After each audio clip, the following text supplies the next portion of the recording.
एक राजा ने अपने गुरु से पूछा कि मुझे कोई ऐसी युक्ति बता दे कि जीवन में कितना भी बड़ा दुख आ जाए, मैं उस दुख से बाहर निकल जाऊं, उस दुख को भी पार करके जीवन में आगे बढ़ जाऊं। गुरु ने एक कागज पर उसे कुछ लिख के एक ताबीज में बांध कर दिया। उसके गुरु ने कहा, इसे तब खोलना जब जीवन में सबसे बड़ा दुख आ जाए। तो राजा ने वो तावीज लेकर संभाल के अपने पास रख लिया। उसके जीवन में एक ऐसा समय भी आया जब किसी दूसरे देश के राजा ने उसके देश पर हमला कर दिया। इस राजा का सब कुछ छिन गया। इसका राज्य, इसका धन, इसकी प्रजा और उससे अपना देश छोड़कर वन वन भटकना पड़ा। अपनी पत्नी, अपने बच्चों के साथ अन्न तक खाने के लिए वह राजा तरसने लगा। जब ऐसा कठिन समय उसके जीवन में आया तो उस राजा को अपने गुरु की बात याद आई और उसने सोचा कि मेरे गुरु ने कहा था, जब जीवन में बहुत कठिन समय आ जाए, सबसे बड़ा दुख आ जाए, तो इसे खोल के पढ़ लेना तो वह दुख टल जाएगा। उस राजा ने वो ताबीज खोला और जो कागज था उसे खोलकर पढ़ा तो उसमें लिखा था, यह वक्त भी गुजर जाएगा। जब उस राजा ने यह बात पढ़ी तो उसे बहुत हिम्मत आई। ये बात पढ़ के राजा अपने खास लोगों से मिला, अपने मंत्रियों से मिला, नगर के वफादार लोगों से मिला। वो सब राजा के साथ हो गए।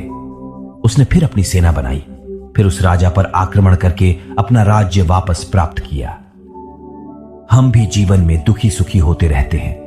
हम भी चाहते हैं कि दुख से बचते रहे, लेकिन याद रखें, चाहे सुख का वक्त हो, चाहे दुख का वक्त हो, ये दोनों समय के साथ आगे बढ़ते जाते हैं।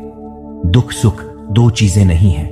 दुख सुख एक ही सिक्के के दो पहलू हैं। आप जानते भी नहीं शायद, आपने सुख की इच्छा की, साथ में आपने दुख भी मांग लिया। आप जानते ही नहीं कि आप दुख से छूटने की कोशिश कर रहे हैं।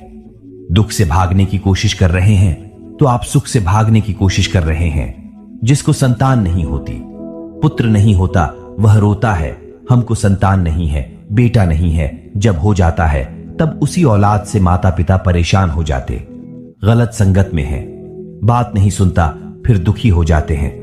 हमें अभी तक ये समझ नहीं आया है जीवन में कि हमारा दुख सुख है किसमें। हमको लगता है कि जो हमें चाहिए वो हमें मिल जाए तो हम सुखी हो जाएंगे, पर हम सुखी होते नहीं हैं। जो हमें मिल जाता है तो हम और दुखी हो जाते हैं, जो नहीं मिलता तो सुख की आशा बनी रहती है। और यदि हम इस बात को समझ जाएं कि ये सागर की लहरों की तरह जीवन में सुख दुख की तरंगें उठती ही रहेंगी, और इन तरंगों के बीच अगर मैं हिम्मत बांध के खड़ा हो जाऊं, ठहर जाऊं, तो मैं इस सुख दुख के सागर को पार कर जाऊंगा। लेकिन हम क्या कोशिश करते हैं? हम सुखों को बांधने की कोशिश करते हैं और दुखों का दरवाजा बंद करने की कोशिश करते हैं। हालांकि वैसा होता नहीं है। तो दर्शकों, उम्मीद करता हूं कि आपको इस कहानी के माध्यम से दी गई जानकारी आपको पसंद आई होगी। अगर पसंद आई हो तो इसे खुद तक सीमित न रखें, अपने प्रियजनों के साथ शेयर जरूर कीजिएगा।